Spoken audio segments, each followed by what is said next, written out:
Hey everyone, welcome back to Empower Autism. My name is Joseph Shade. I'm a behavior analyst who's been in the field for over 10 years. And here at Empower Autism, we just attempt to get the most information out to parents regarding autism, regarding applied behavior analysis, or anything within that realm. And today we're going to be talking about profound autism. So, what is it, and what is the debate that is currently surrounding it? So, profound autism is not a separate diagnosis from autism. It is not even a part of the autism diagnosis currently, although there's a debate currently going on with in the last few years. But profound autism is a term that is going to be used to describe an individual that is going to need 24/7 care, most likely for the entirety of their life. So forever, for the most foreseeable future, this person is going to need some type of care. And profound autism is defined as a person that is nonverbal, the person that is minimally verbal, or a person that has an IQ below 50. So those three things are what is going to lead into that description. It's one of those three things: nonverbal, minimally verbal, or an IQ below 50.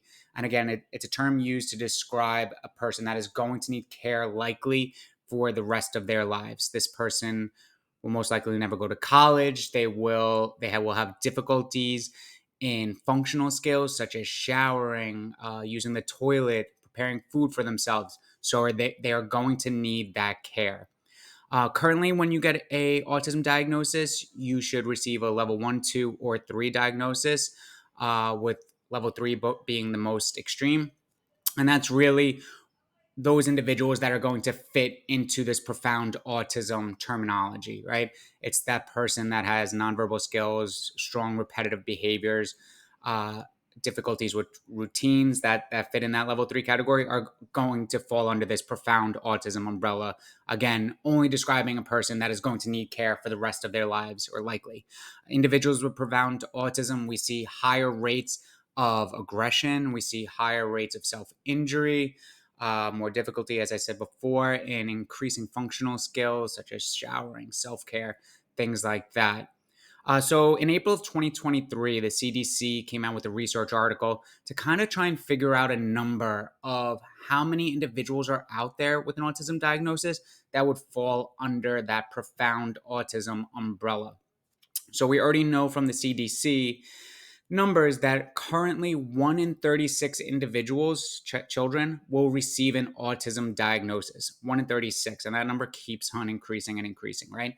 And based on this new research article from April of 2023, we know that of that number of individuals with an autism diagnosis, 26.7 will fit under that profound autism umbrella. So, pretty much a quarter of that number will fit under the profound autism umbrella that will need services for the entirety of their lives. Right? So that's pretty much profound autism, needs services. They'll be nonverbal, minimally verbal, or an IQ below 50, difficult with functional skills, increases in problem behaviors, aggression, self-injury, things like that. So why now is there this debate around this term profound autism? And it is certainly a debate in the autism community. It is people on both sides that go on about it, go after it. And I'm happy to have the debate here in the comments. But if you're on either side of this debate and you're going to post anything negative or just demeaning, it's just going to be deleted, that comment, right? But I am happy to hear both sides within the comments. I encourage debate. I encourage a dialogue about this idea of profound autism. So, on the one hand, you have the neurodiversity movement, which has pushed for autism acceptance, that has pushed for autism as not a problem, but just a different mindset, a different way of looking at things. And they have done an incredible job of bringing awareness to autism and bringing acceptance to autism, right? And they believe that this label of profound autism will divide that community, will have a negative impact on that community, because it puts these labels. They've worked really hard to get rid of labels such as high functioning and low functioning.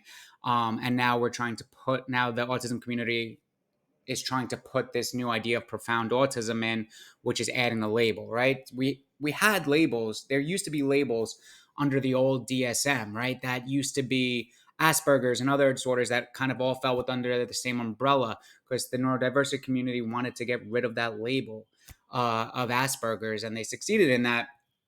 And now with profound autism, we're trying to put a label on the other end of that spectrum.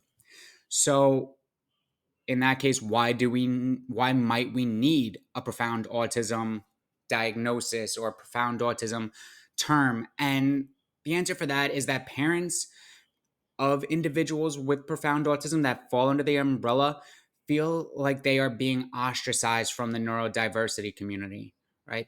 Individuals who don't fall in that profound autism, it is fantastic that it is not a disorder for them. It is not a disability.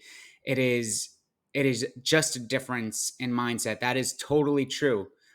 But now, if we're talking about an individual who slams their head against the floor on a daily basis, who bites their parents on a daily basis, who cannot speak what they cannot communicate what they need, cannot communicate their beliefs, if we're talking about a person that cannot be in the same room with their sibling because the parents fear that they will hurt that other individual severely, that is those parents are the ones who are feeling ostracized. They are feeling as if it is not neurodiversity for them, but there is a disability here that needs to be helped, that needs to be aided. It's just not a different thought process for them. It is scary for them. These parents are scared, right? They don't understand. It is difficult to understand having a child with profound autism because you cannot communicate with that child. You cannot understand their needs, their wants, and it is very difficult for them. So for one, that having that label of profound autism would increase the services that those individuals need. It will help us prepare for what services are needed. Now that we know that 26.7% of individuals with an autism diagnosis will fall under that profound autism umbrella, we can prepare for lifelong help for these individuals, right? We need to be ready. We cannot just bring it on the community, the government to fund these things if we can't prepare for them, right? So if we're able to prepare, we know that number is increasing. We need to start getting those services now. We need to start collecting those services. Also, individuals that fall under this umbrella need more services than individuals that don't fall under this umbrella, right? Again, we're talking about serious aggression, serious self-injury. We're talking about a complete lack of communication. We're talking about a person who can't shower, who can't use the restroom by themselves. They need services. They need help to live more independently, right? By giving that profound autism terminology, by giving that, by putting them in that category, we can get them more help. We can get them more services. And lastly, it's also about research. So when research is conducted to gain information on individuals with autism, typically these individuals with profound autism are excluded from that research because they cannot give consent on their own. They have an IQ below 50. So typically, when conducting research with individuals with autism, they're going to use individuals that have an IQ 70 or higher so that they can provide their own consent. So these individuals who fall under the profound autism are not getting included in that research. And that's really bringing the research to the upper end of that spectrum rather than bringing it down to the lower end. So now if we give that terminology, if we give that label of profound autism, we can do research just on with these individuals, right? And we can learn what helps these individuals, what medications, what behavior therapies, all these things that can help just these individuals that fit in that profound autism category so we can better serve them.